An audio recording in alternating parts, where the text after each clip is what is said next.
This is the Construction Leading Edge podcast from ConstructionLeadingEdge.com and ConstructionBusinessAccelerator.com. My name is Todd DeWalt, and it's my job to help construction business owners maximize revenue and eliminate chaos. So let's talk about selling.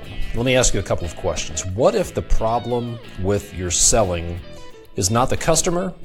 The problem's not the competition. The problem's not the economy. What if the problem is not out there? What if you're the problem? What if you're making critical mistakes in your selling process? What if you're going about it all wrong and it's killing your sales? The bad news is that you're the problem, but the good news is that you're the problem, because that means you can make some simple changes. There's some psychology that is well documented, well understood, that you can put to work for you, and you can see some dramatic improvements in your sales. That means more backlog, more revenue, more profits, more time, more money. That's what you're after, right? So I'm going to go through around 9 of the biggest mistakes that contractors are making when it comes to selling, based on my experience with being a contractor myself, being an owner's rep, sitting in really bad presentations, and then after working with contractors every day in my coaching business and in the Construction Business Accelerator, I've picked these up. So here are 9 of the biggest mistakes that you might be making in your sales process. The first thing that is very likely killing your sales is fear. Plain and simple, fear. So let me ask you this question. Imagine that you are putting together an estimate and you've put all the information in, you've totaled it up, and then you look at the final number. You look at the bottom line after you've put all of your overhead and profits and total number in there, and think about this. What is the first thought you have? If you're like a lot of people, the first thought you have when you look at that total number is, it's too high. They're never going to pay for that. They can't afford that. I can't send this invoice, or I can't send this estimate in. It's just too high. And think about that. What's that based on? Where do you think that's coming from? Is that a logical argument? Is it based on any facts or any reality? No. Plain and simple, that is fear. It's fear that a customer is going to be offended at your price, that you're not going to get the job, that you're too high, that they're going to yell at you, whatever it is, it's fear. So let's go to the next step. What happens after that self-talk? If you think your number's too high, what happens next? If you're like a lot of people, then you start looking at things that you can cut out. You start trimming your margin. You start giving things away. You start thinking about, what can I throw in for free so they'll sign up for this project? And think about the domino effect that has. You're cutting your margins. You're putting work in there for free. If you miss something or you make a mistake in your estimate, you have very little margin for error. And as a result, you end up doing work for low margins, sometimes doing work for free. In worst case, you're doing unintentional charity, where you're paying to do work, which nobody wants to be there. So fear is one of the biggest things that's killing your sales process. You've got to understand where fear plays into your process. You've got to recognize fear, and then you've got to address that. The second thing, somewhat related to fear, that kills a lot of sales processes is that it's very possible you have the wrong mindset about selling. You have some unhealthy, unhelpful mindsets when it comes to selling your work. A couple of these wrong mindsets include the belief that selling is something you do to your clients, that you have to close them, you have to sell them, that you have to convince them to do something. Other mindsets that are unhealthy include the idea that selling is all about being low price.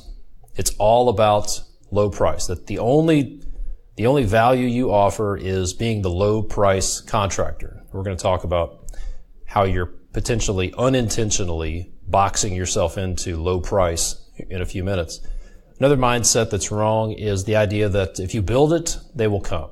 Now that may work for Ray Kinsella in Field of Dreams, but it will not work for your business. You can't just build your business, open your doors, set up a website or a Facebook page, and then expect the leads to start coming into you. You have to generate leads. So build it and they will come is not a helpful mindset. Another one is that selling is self-promotion and self-promotion is bad. Look, if you think self-promotion is bad, therefore you're reluctant to sell, you're not going to be in business very long. Here's the reality. Here's a mindset maybe you haven't thought of. You think you're a construction company, but you're not. You think you do building or HVAC work, or you think you're a custom home builder, you think you're a remodeler, you think you're a general contractor, but you're not. You're really a marketing business. If you can't market and generate leads and sell, you don't have a business. So it doesn't matter how good you are at the bricks and sticks. If you can't sell, then you will not be in business very long. Mistake number 3, I alluded to it a minute ago, is no strategy, no system. If you've been listening to my stuff, or if you're in the Construction Business Accelerator, or you're one of my clients, you've heard me tell the story about my old college professor, Dr. Wu, who stood up in front of a class of aspiring engineers 20 plus years ago and put his hand on his hip and said, "You guys are not that smart. You're engineers. You're not doctors. Your job is to find the right formula and turn the crank. Find the right formula and turn the crank." So many contractors have no strategy when it comes to lead generation, no strategy for business development. They don't even know what kind of work they're doing. So if you're taking every job that comes along, if you're doing $100,000 tenant improvement projects and doing $500 bathroom flooring remodels and going after commercial work and residential work, and if you're doing all sorts of work, if you're trying to be all things to all people, you will not succeed. You need to take some things off the table. You need to have a strategy, a direction. You need to get really clear on what you want to be the best in your area at, maybe even the best in the world. And then you need to have a strategy. What kind of work are you going to do? How are you going to generate leads? Where's the value that you bring to those prospects? You have to be strategic. And then you need to turn the crank, as Dr. Wu would say. You need to find the right formula, turn the crank. You need to generate leads, generate new business 365 days a year, regardless of how much work you have in your backlog. Where this mistake shows up is a lot of contractors generate leads, they get busy, then they stop business development, they stop generating leads, they go into project management mode, and then they finish that work, and then they go back into lead generation mode. And they're on this roller coaster of feast, famine, feast, famine. That's not good. That is a recipe for stress. So have a strategy. Decide what you're going to do. Decide how you're going to generate leads. Decide how you are going to be the best in your area. You're going to beat the competition at that particular thing. I've got a resource that I want to get in your hands. If you listen till the end, I want to tell you about a free course that's going to help you with some of these mistakes and specifically give you a great strategy for lead generation. All right, mistake number 4 is contractors waste an incredible amount of time in the sales process. 2 ways that I see contractors wasting a lot of time in the selling process. 1, wasting time with unqualified leads. They spend a lot of time with a lead only to find out that they can never be turned into a prospect. They are unqualified. They don't have the budget. They don't have the right expectations. You're not the right guy. Whatever it is, they're not qualified. For example, I'll give you an example from my own experience. Years ago, I was building custom homes, and if you're familiar with insulated concrete forms, ICF, I was an ICF builder, and somebody sent me a lead from a couple who wanted to build a custom home using ICF. So long story short, I spent weeks putting together floor plans and meeting with them and talking about all these details and put together a detailed estimate going along with the floor plans. And I spent 40 to 60 hours with these people only to find out that their budget was about 25% of what the total cost was.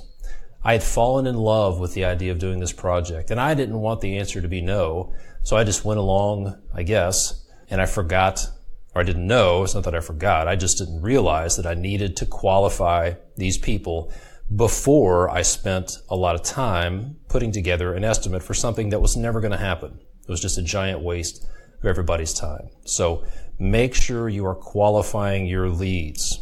Second way that contractors waste an incredible amount of time in the selling process is by putting too much detail into their estimates.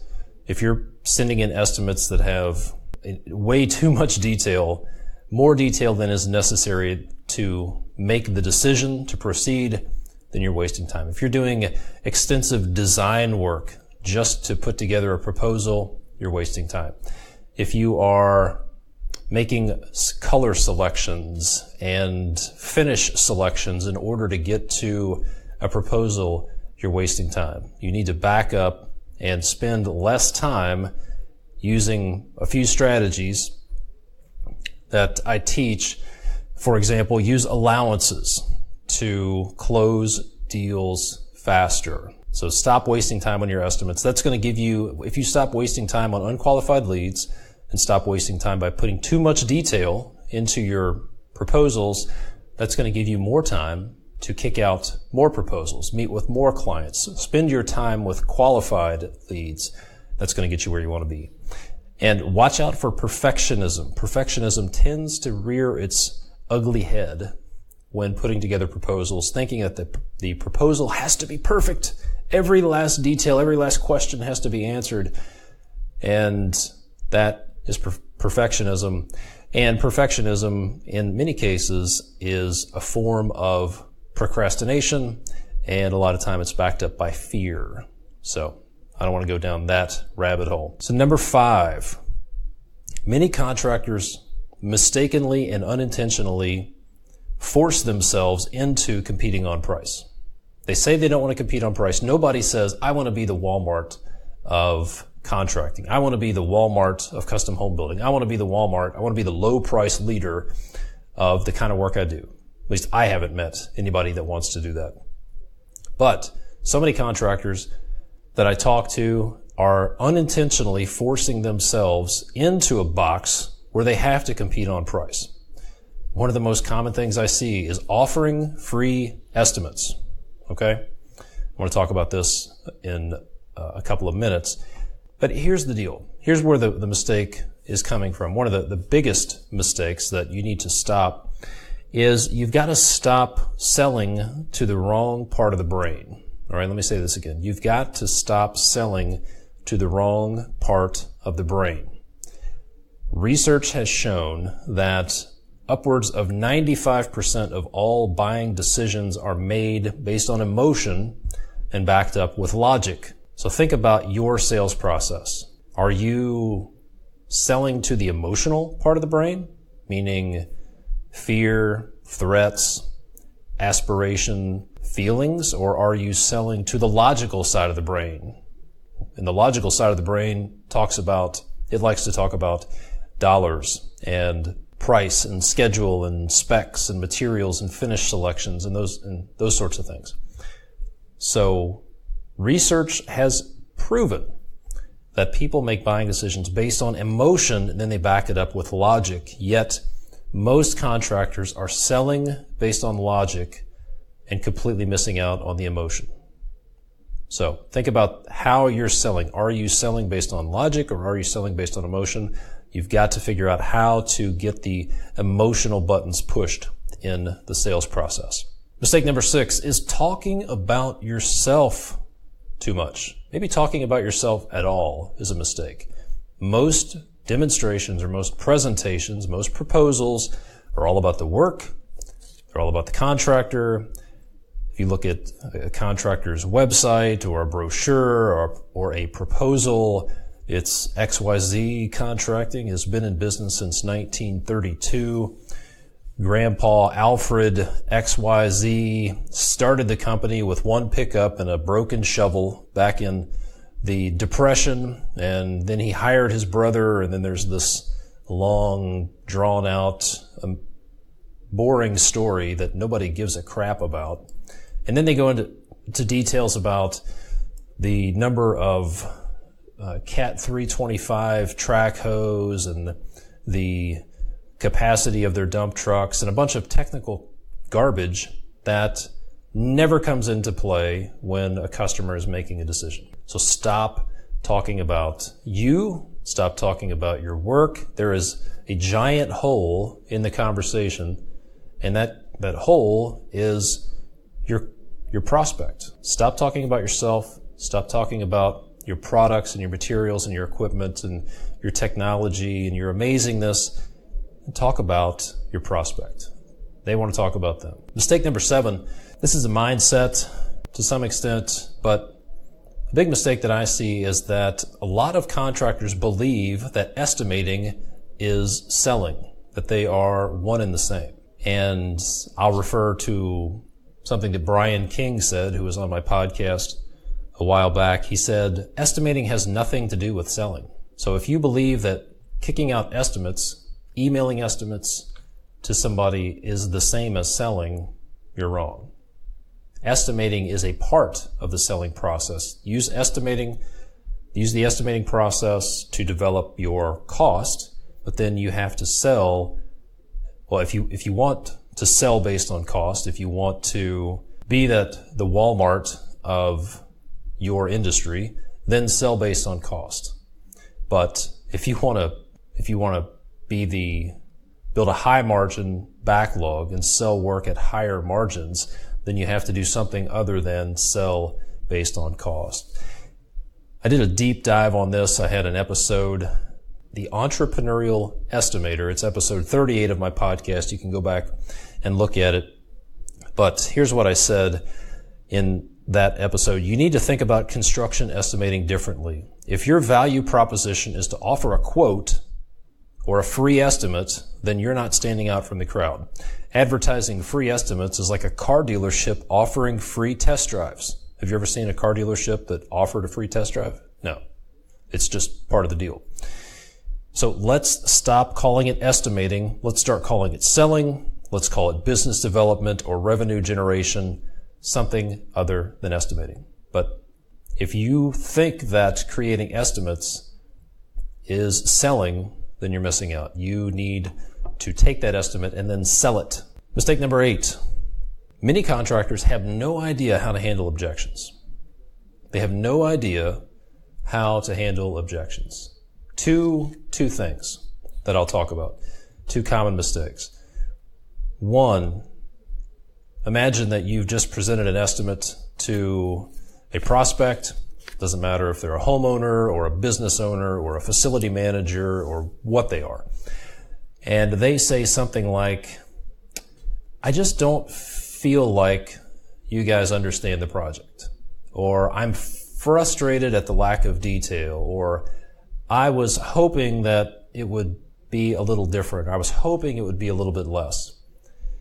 And then your knee-jerk reaction is to pull out your detailed takeoff sheet and start listing off quantities. Well, we included 462 cubic yards of concrete and blah, blah, blah, blah, blah, blah. And you start responding to it with logic and fact.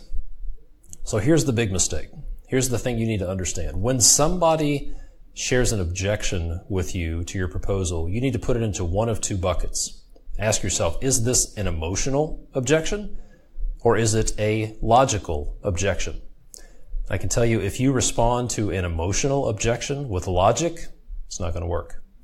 If you respond to a logical objection with an emotional response, it's not going to work. So understand what type of objection you're getting and then respond to it accordingly.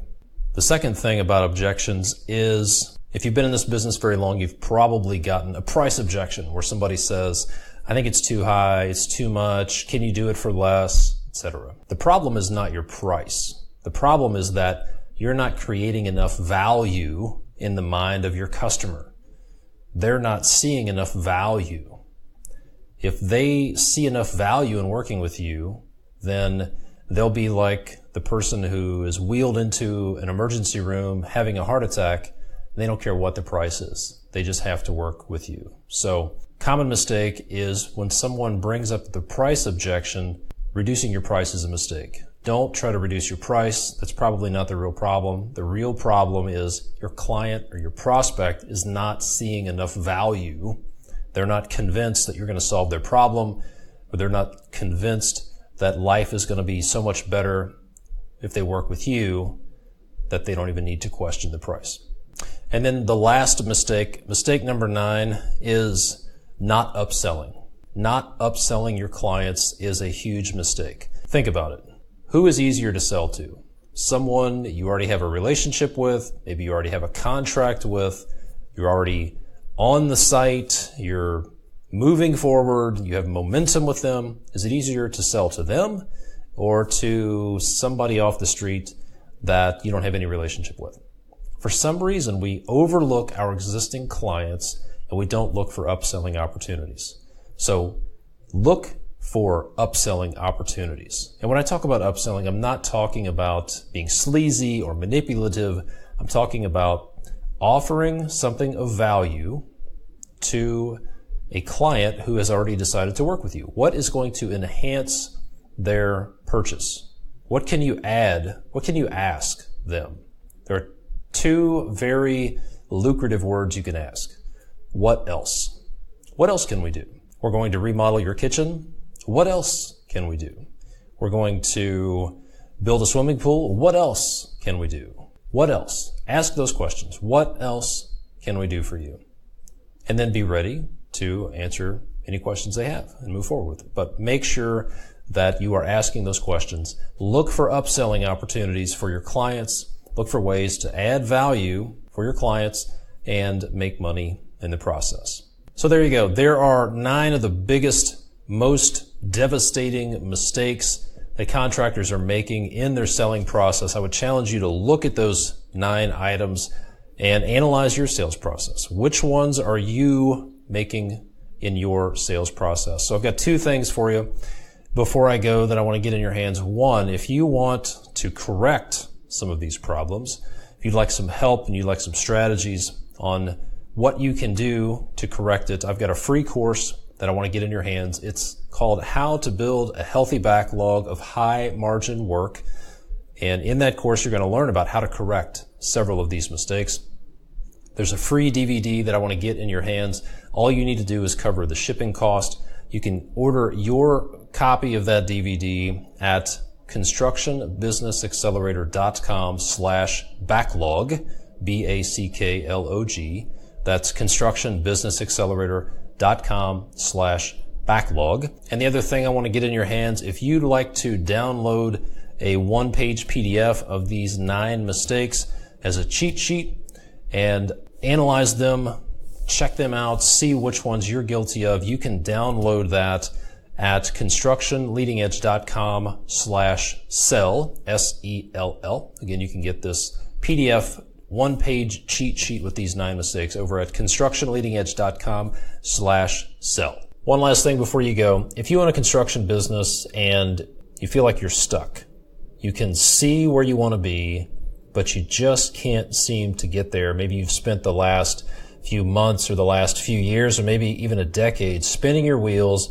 You're looking around, watching other contractors succeed and grow, and you're stuck. You're just tired of it. If you're sick and tired of being sick and tired and you want to make more money or you want to have more time or both in your business, then I do have a coaching program and I'd love to chat with you and see how I might be able to help you out. The best thing you can do is to schedule a free consultation with me. We'll get on the phone. We'll talk about roadblocks. We'll talk about vision and direction of your company. We'll identify some of the lead dominoes. And when we're done, you'll hang up the phone and you'll have some practical, strategic stuff you can put to work. It's going to be good. It's going to be worth your time. You can go schedule your free call at constructionleadingedge.com/call. And if you'd like to hear from a few of my other coaching clients and find out more about the coaching program, you can get some more details and watch a couple of videos at constructionleadingedge.com/coach, COACH.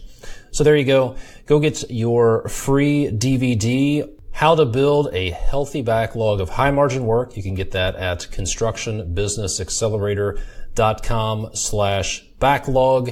You can download the cheat sheet at constructionleadingedge.com/sell. Thanks for listening. I appreciate all the ratings and reviews.